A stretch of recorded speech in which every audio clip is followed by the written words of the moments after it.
Papalo na sa 100 piso ang litro ng diesel at kerosene dahil sa isa na namang big-time oil price hike. Diesel prices in many gas stations in Metro Manila have already breached the 100 peso per liter mark. In terms of supply, we are in good shape. And not only do we have inventory in the Philippines, we also are awaiting some supplies coming in that are in transit. Clarita Carlos at ang totoong kakayahan ng ating Pangulo at bakit natameme ang mga kritiko. President really amazed me. No? He's a very consensual leader. Yeah, it's a very good sense of humor and he's very kind. Certainly not weak, no? Akala nyo minimenos-menos niya si Presidente Marcos. Ako po sa cabinet ay ang talino po niya, ang dami niyang alam. President reads, no? Believe ako talaga sa energy ng President ko. And what else I discovered?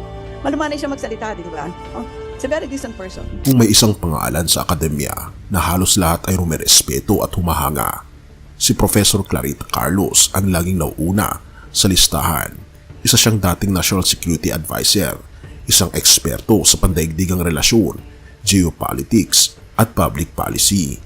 Kilala siya hindi lang sa Pilipinas kundi pati na rin sa international komunidad dahil sa talino, lawak ng kaalaman at matapang na opinyon.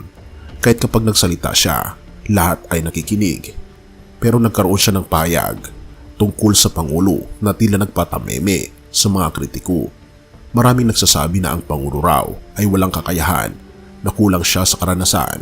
Pero, at ito ang nakakagulat, hindi lahat ay nakikita kung ano ang nangyayari sa likod ng mga nakasarang pinto. Sabi nila, hindi raw siya graduate ng prestigyosong universidad. Pero sa kabila ng lahat, isang pahayag ni Carlos ang umalingaw-ngaw. Hindi masyadong kumakain ng Pangulo, nag-aaral siya ng mga dokumento habang tayo nasa hapagkainan. Atin pang pakinggan ang sinabi ni Clarita Carlos. President really amazed me. No? He's a very consensual leader. We were talking about ROTC, face-to-face class. Iikot siya sa mga cabinet tapos magtatanong siya, kami ano ba yung damdamin niyo dyan? Highly consensual. And, he's very intelligent. Alam mo ba, he was talking about blockchain technology. Parang ilang piraso lang kami naiintindihan yung sinasabi. Hindi ba minimenos natin siya na gano'n? Pero huwag niyo siyang minusin. In fact, dapat nga may access kayo sa cabinet meeting para makita niyo kung gaano siya katalino. And ano siya, ang ganda ng sense of humor niya. Madalas tawanan-tawanan lang kami sa cabinet meeting. Yeah, it's a very good sense of humor and he's very kind. Nakakakilabot, di ba? Pero paano nga ba niya nagagawang makipagsabayan sa mga eksperto sa iba't ibang larangan? Blockchain, deep studies sa malalim na issue, hindi ito basta-basta. Atin pang pakinggan si Professor Clarita Carlos. The President reads, no? Believe ako talaga sa energy ng President ko. Minsan, 4 na oras yung cabinet namin. Actually, kami kain ng mga merienda, etc. President hindi kumakain, no? Yung parang payat-payat na nga niya, parang nakasampay sa kanya yung kanyang, yung polo jack niya, no? And what else I discovered? Malumanay siya magsalita, di ba? Oh, he's a very decent person. Ngunit wag muna tayo magmadali. Bakit nga ba si Professor Clarita Carlos mismo, isang veteranong akademiko, ay bilib sa kanya? Dahil ba sa charm? Hindi. Dahil ba sa kanyang political tactics? Hindi rin. Sa totoo lang, sinabi ni Carlos, ang Pangulo ay hindi weak leader. Kalmado siya, pero napakatalim ng kanyang mga pananaw. Kung tutuusin, kalmado ay hindi salitang ginagamit sa mga lider na hinahangaan. Pero dito niya natatapatan ang mga kritiko. Kung minsan, ang pagiging kalmado ay hindi kahinaan, kundi tanda ng talino. Ngunit ito ang tanong, paano niya nagagawa ito habang ang iba sa atin ay halos nalulula sa dami ng mga impormasyon? Isa lang ang sagot ni Carlos, dedication. Samantalang tayo ay abala sa pagbibigay ng opinyon sa social media, ang Pangulo ay nagpababad sa mga dokumento, hindi dahil siya'y pilit, kundi dahil nais niyang maunawaan ang lahat ng aspeto ng issue. Kahit ang mga batikang kritiko ay tila napapaisip, kung ganito siya kaseryoso, bakit hindi natin ito nakikita? Dahil sabi nga ni Carlos, hindi lahat ng leader ay kailangang sumisigaw o nagmamayabang. Minsan, ang talino ay tahimik pero tagos. At dito natin nauunawaan ang sinasabi ni Carlos. Ang isang leader na tahimik pero matalino ay mas makapangyarihan kaysa sa maingay na walang laman. Kahit habang iniisip ng marami na ang Pangulo ay kulang, hindi nila alam na siya ang tipong nagtatanim ng tagumpay na bunga sa tamang panahon. Sa dulo, ang tanong ay hindi kung kaya ba niya, kundi kung kailan niya ipapakita ang mga bunga ng kanyang tahimik na paghahanda. Ang sabi ni Carlos, bilib ako sa kaalaman niya.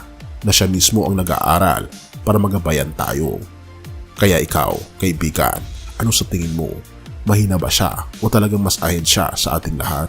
Marami pang pagdududa, marami pang tanong. Pero kung may isang bagay na malinaw, ito ay isang bagay na sinabi ni Carlos. Hindi siya weak leader at kapag ang isang eksperto na tulad niya ang nagsalita, hindi ba't dapat tayong makinig? Atin pang pakinggan si Clarita Carlos. How do you consider him as a leader? Certainly not weak, no? Akala nyo, minimenos-menos niya si Presidente Marcos. Naku po, sa cabinet ay ang talino po niya, ang dami niyang alam. Yung pong nakwento ko na to sa iyo, Carl, nagdi-discuss kami ng blockchain technology. Parang tatlo lang kami ni Fred Pascual, the President, and ako, ang nag-uusapan. Kasi mahirap talaga intindihin niya. Ibig sabihin, ba't nyo minimenos si Presidente porque hindi man nakatapos ng whatever, no? Bakit? Ang dami rin naman hindi nakatapos eh. Si Zuckerberg, si Elon Musk, mahaba yung lilangan na yan. Huwag natin sukatin ang tao sa dami ng diploma. Alam mo, sa akin, that was an excellent approach, no? And hindi po weakness yan. Style lang niya. Hindi naman po pwede siyang, yun yan talaga yung style niya, tapos mag-alasanga no siya. Yeah. Hindi po yan pwede. Pero, ang limiin niyo po, yung produkto. Like ngayon, gumawa siya ng ICI, tingnan niyo po yung produkto and labeling him weak or whatever. It's a non-starter. Kawikaan 16 verse 9, ang tao ang nagbabalak sa kanyang isipan, ngunit ang Panginoon ang nagtutuwid ng kanyang mga hakbang. Sa gitna ng mga pagsubok at opinyon ng iba, ang tunay na lakas ng leader ay hindi nasusukat sa ingay ng kanyang salita, kundi sa lalim ng kanyang dedikasyon at karunungan. Ang ating Pangulo, tulad ng sinasabi ni Professor Clarita Carlos, ay kalmado ngunit mapanlikha sa kanyang mga hakbang. Ang ganitong uri ng pamumuno ay nagmumula sa gabay ng ating Panginoon Diyos na siyang nagtatama ng mga landas at nagbibigay ng talino sa mga handang mag-aral at maglingkod. Katulad ng sinasabi ng kawikaan, maaring may plano ang tao, ngunit ang ating Panginoong Diyos ang may huling salita. Kaya't sa kabila ng mga kritisismo, tayo ay inaanyayahan na ipanalangin ang ating mga lider upang kanilang maranasan ang karunungan at direksyon mula sa ating Panginoong Diyos. Purihin ang ating Panginoong Diyos at tayo manalangin. Ama naming Diyos na makapangyarihan sa lahat, salamat po sa biyaya ng karunungan at pag-asa na patuloy mong ibinibigay sa amin. Pinupuri ka namin sa buhay ng aming mga lider, lalo na sa aming Pangulo. Sa kabila ng mga hamon at paghuhusga, naniniwala kami na ikaw ang gumagabay sa kanyang mga desisyon. Naway patuloy mo siyang gabayan, bigyan ng lakas, talino at tapang upang may sakatuparan ng mga plano para sa aming bayan. Dinadalangin din po namin ang mga tagapakinig at nanonood ng mensaheng ito. Buksan niyo po ang kanilang mga puso at isipan upang maunawaan nila ang kahalagaan ng suporta, panalangin at pagkakaisa. Patnubayan niyo po sila sa kanilang mga sarili mga tungkulin at bigyan niyo po sila ng mapayapa at maayos na pamumuhay. Tulungan din kami, Panginoon, na ituon lagi ang aming pansin sa aming tagapagligtas na walang iba kundi ang aming Panginoong Kristo. At nawa tulungan kami, Panginoon, na sundin ang kanyang mga utos at basahin ang kanyang mga salita sa pamamagitan ng Biblia. O aming Ama, itinutuwid mo ang mga hakbang ng bawat isa, kaya't hinihiling namin na ang iyong kalooban ang mangyari sa aming bansa. Naway maghari ang karunungan, katarungan at pagmamahal sa aming bayan. Salamat po, Panginoon Diyos, sa patuloy ng pag-aalaga sa amin. At gayon din sa pakikinig ng aming mga panalangin. At patuloy kaming gabayan at patawarin sa lahat ng aming mga pagkukulang at pagkakasala. Sapagat ang panalangin ito'y aming itinataas alang-alang sa matamis na pangalan ng aming Panginoon Kristo na siyang aming tagapagligtas mula ngayon at magpakailanman. Amen. Bago natin ipagpatuloy, kaibigan, siya nga pala ang Great Controversy na isa sa mga pinaka-kontrobersyal na libro dahil tumutukoy ito sa mga propesiya sa libro ng Daniel at Revelation na nagaganap na sa panahon natin ngayon bago ang pagdating ng ating Panginoong Diyos ay pinamimigay na namin ng libre sa pamamagitan ng PDF. At ito ay nasa limited lamang na panahon, kaya i-click mo sa description sa baba upang ma-avail mo, kaibigan, ang napaka-importanteng libro ito na magbubukas sa iyo sa mas maliwanag mong hinaharap. Purihin ang ating Panginoong Diyos at tayo magpatuloy.